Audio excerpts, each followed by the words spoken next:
So what did we do so far? We went to y equals, we typed in x squared and hit our graph button, and we got this shape. But in order to draw this shape on an actual grid paper, it'd be nice to know some points. Knowing some points is relatively simple. Would you agree that if you made x 0, that y would be 0? If you made x 1, then y would be 1. If you made x 2, y is going to be 4. And if x is 3, it's going to be 9. But we noticed on our graphing calculator that it seemed to match up perfectly on the other side. Does that make sense to you? That if you put in -1, -1 times -1 is still +1. And -2 times -2 would be +4, and -3 times -3, we get +9. So this is our basic x squared graph. Okay? What's beautiful about the x squared graph is it follows some cool patterns, like every time you go over one, with a line, you have a slope, right? Lines are boring. They have the same slope. Over 1, up 5, over 1, up 5, over 1, like the slope stays the same. Parabolas have something pretty cool happening. Look, they go over 1, up 3, oh, up 1, sorry, then over 1, up 3, then over 1, up 5. What do you think they're going to go up next time? 7. Which is really cool, and maybe you didn't know this as a cool mathematical thing, that if you add up consecutive odd numbers, 1 plus 3 plus 5, tell me when to stop. Stop. If I stop there, and I add those up, I have 4, 9, 16, 25, 36. Adding up consecutive odd numbers will always work out to be a perfect square number. It's really cool, right? Like, let's double check. 3, that's 4, then this is 9, then this is 16, then 25, then 36, then 49, then 64, then 81, and finally 100. Adding up all the odd numbers up to 19 will work out to be perfectly 100. So that's a cool little pattern that happens with x squared. Now I said I was going to show you on the app that you can get. You can download this for your phone. It's also on any computer. Just type in Desmos into the App Store. Go to Math Tools, go to your graphing calculator. This is what it usually shows up automatically. And here you can write any equation.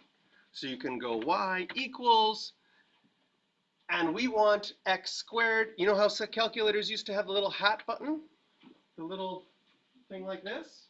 If I use that little hat button, automatically knows I'm talking about an exponent. So I can type in x squared and it graphs it right away, which is really cool. I mean, you can have more graphs on here. Even things are like, how would I do square root, SQRT? Oh, makes a square. Like it just sort of figures out things as you're going. But there are also, if you click this from here, you got a whole bunch of different options of things you can do. Hey, what does the square root of x graph look like? Oh, cool.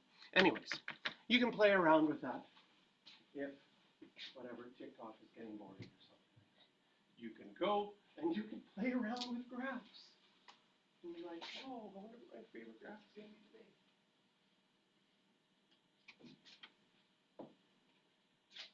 Okay, next one. We have y equals negative x squared. Well, I'm going to do negative x squared on my graphing calculator. I could either, I'm just going to go in here and I'm going to go second, insert a negative, so I don't have to retype everything. That's kind of a nice button, that insert button. When I hit graph now, oh, does it make sense that everything that you would have got normally, now there's a negative out front, gets multiplied by a negative? That flips it down, so we still have over 1 down 1, over 1 down 3, over 1 down 5.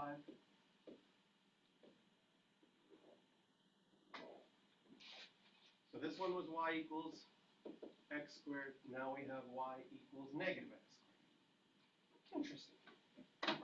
Next one that we're going to do is x squared plus 2x plus 1. So I'm going to go to my calculator. I'm going to go y equals, I'm going to delete that negative, x squared plus 2x plus 1, and I hit graph.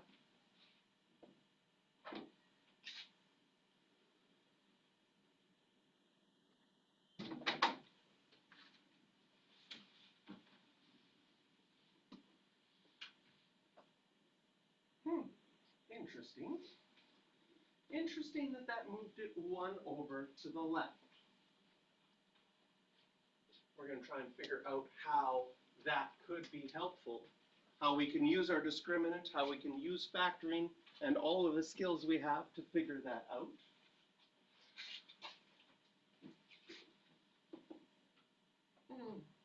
Okay, I'm probably not supposed to teach you something right now, but I can't help it.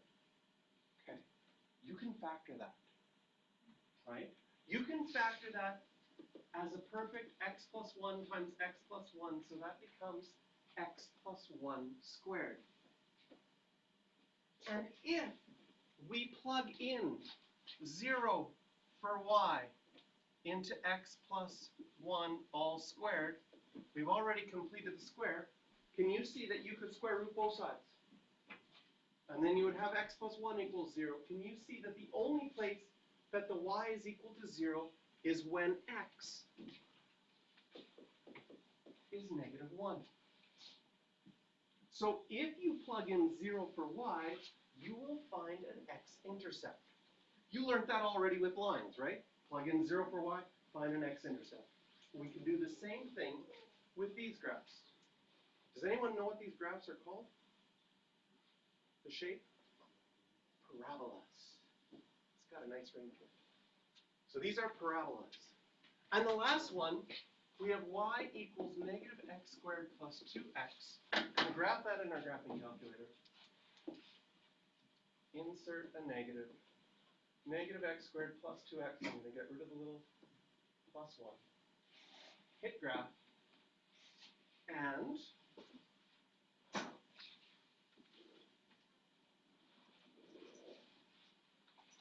check it out.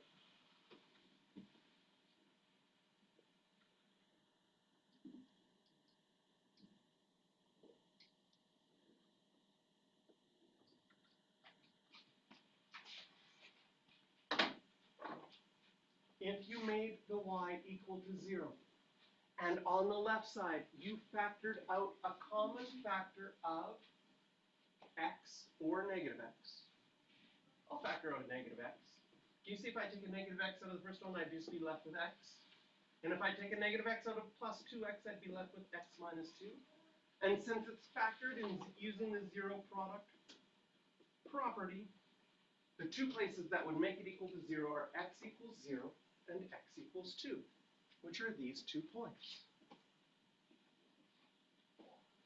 And since parabolas are symmetrical, once I have those 2 points, I could say, well, then I know that my vertex, ooh, there's a new word for you, the bottom point or the top point of a parabola is called the vertex.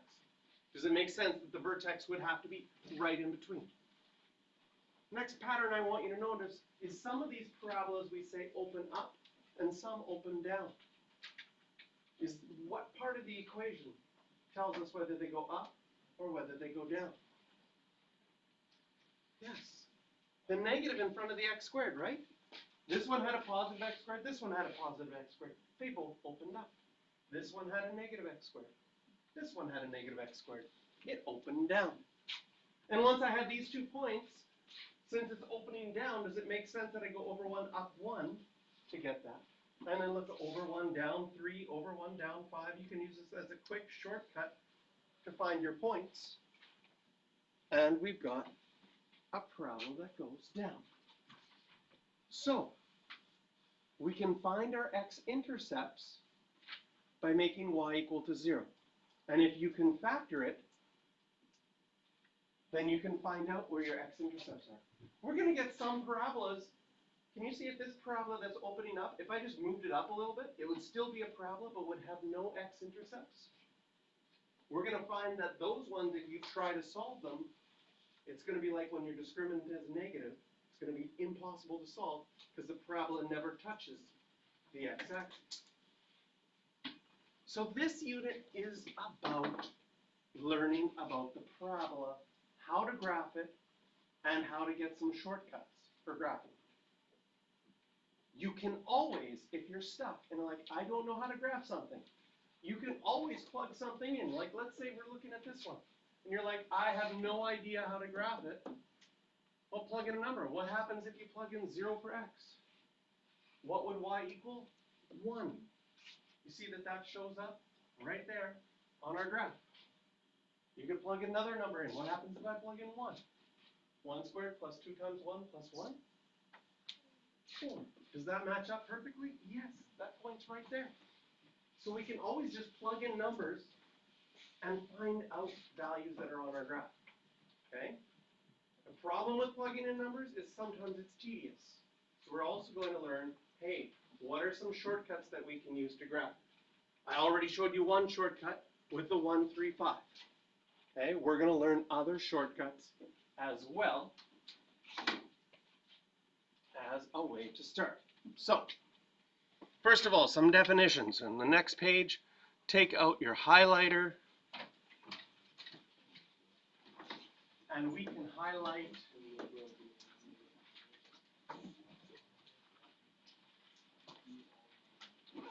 quadratic function. So any equation that can be written as ax squared plus bx plus c equal to y, we call that a quadratic function. And it's when it's in this form with the a, the b, and the c, very similar to how you need the form for the quadratic formula, right? We call that the general form. Next thing to highlight. The shape of any quadratic function is called a parabola. And the vertex is its highest or its negative or its lowest point. So parabolas that open up have a minimum, and the vertex is a minimum. Parabolas that open down have a maximum, and the vertex is the maximum. Another definition we can highlight is axis of symmetry. That cuts your parabola perfectly in half, and it's called the axis of symmetry because if you flip one side over the other, it matches up perfectly. Parabolas are always symmetric.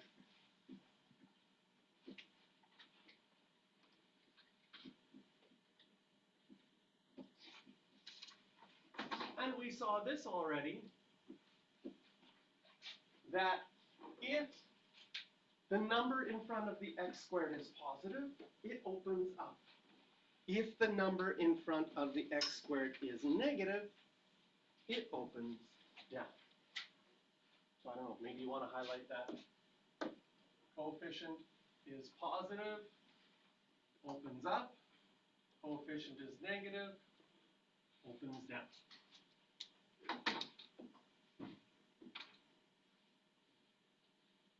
Does it make sense that your domain of a parabola is always everything?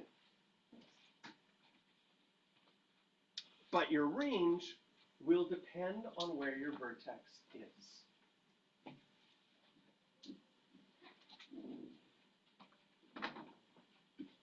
So let's go to example 1. And in example 1,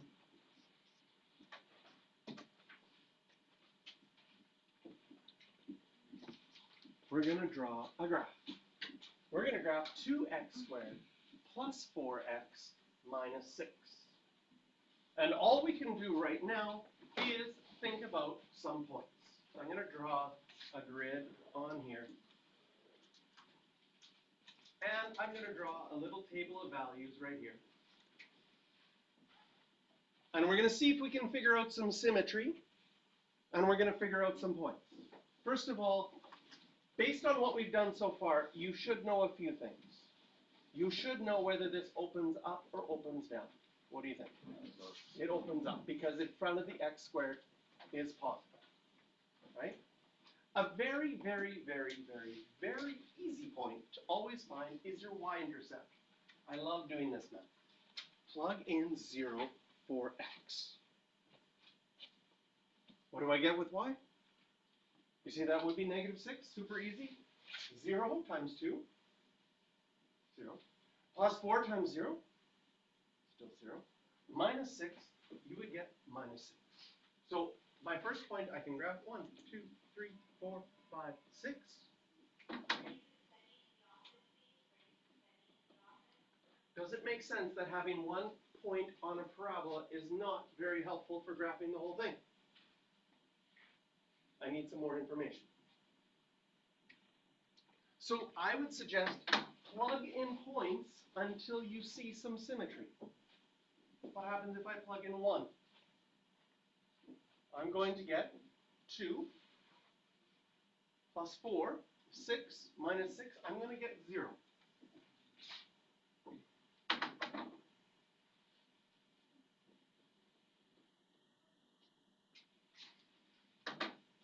We know our parabola is going up. Does it make sense that if I plug in 2, it's going to go way high up even more? Let's do it as a check. If I plug in 2, my guess is since it's opening up, and I would say these ones are going to be connected, 2 should be much higher. Let's plug it in and check. 2 squared is 4. 4 times 2, 8. Plus 8, that's 16. Minus 6, I would be at 10 already.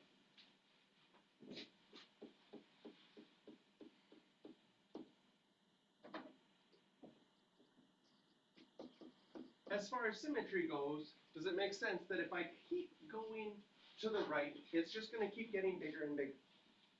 So as far as plugging in some values go, I'm going to try -1.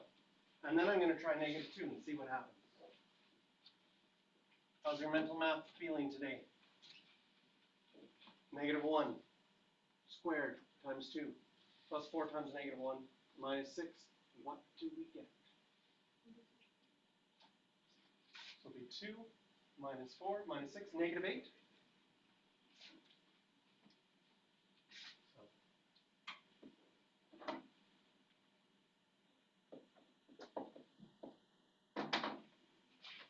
And if I plug in -2, -2 squared is positive 4 times 2 is 8.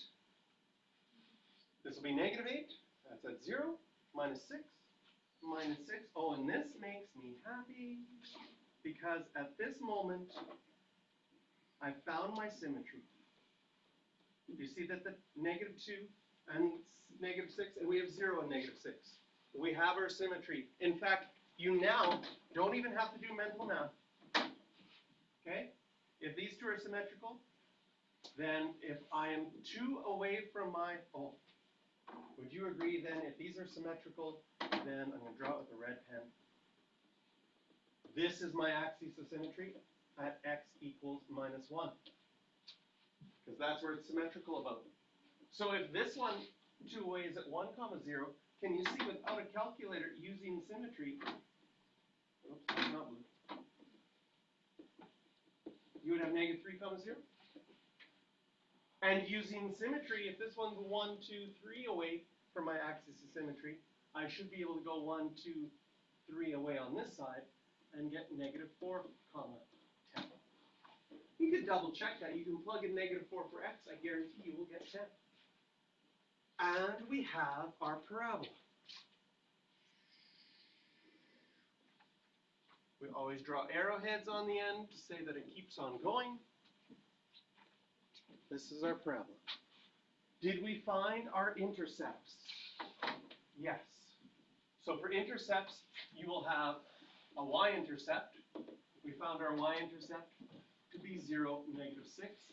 And our x-intercepts, there are 2 of them, 1, 0, and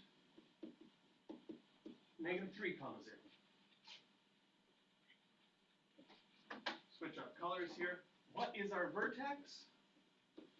-1, -8.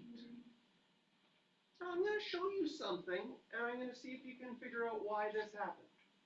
Did you realize on the first parabolas that we did, we always went over 1, up 1, over 1, up 3, then up 5, then up 7, odd numbers. This one's different.